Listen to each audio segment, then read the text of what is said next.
نام من احمد است و روزنامه‌نگارم. من از ایران می آیم. ایران، سرزمینی متفاوت با مردمی متفاوت و حکومتی متفاوت تر.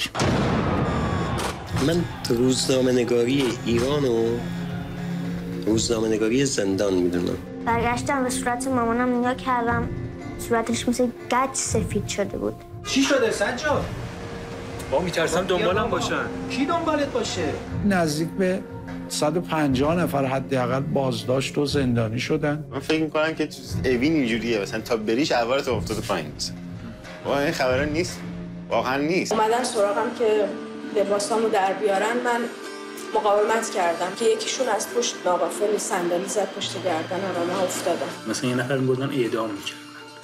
بعد مثلا شما فرض کن تا دیروز مثلا با اون بغلت وایساده بوده یا نشسته بوده، بعد حالا اونو بردن اعدام کردن، بعد تو هیچ کاری نمی‌تونی کنی. مثلا اینجور موقع همه با میستادن مثلا گریه می‌کردن. شب خیلی وحشتناکی بود، خیلی بد. چوب دوست داشتن کارمون رو باید بخوریم همیشه. خب مرگ دیگه آقای فرهنگی، بگید مرگ فرم دیگه ای هم هست. ما بر لبه تیغ راه میریم. یادت باشه. هیچ قدرتی نمیتونه انجمن حل کنه. خب متاسفانه ما افراد قلم به مزد مثلا داریم که اونام روزنامه‌نگارن. گفتن اگر ادامه پیدا کنیم هم مجله رو می‌بندیم هم این آقا را مشکل براش می‌آفریم. روزنامه‌نگاری در ایران رو یه جوری میشه توضیح داد و توصیف کرد و اون هم رقصیدن با بردها.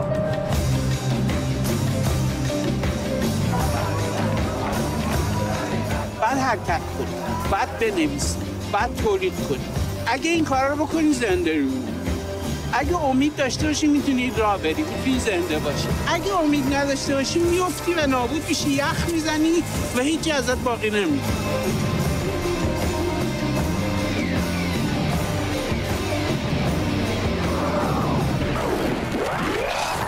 در ششمین روز دی ماه سال 1388 در برابر چشمان حیرت زده من مردی بیگناه کشته شد و من حتی از نوشتن خبری درباره او عاجز بودم. بابا جمعش کن احمد اینو.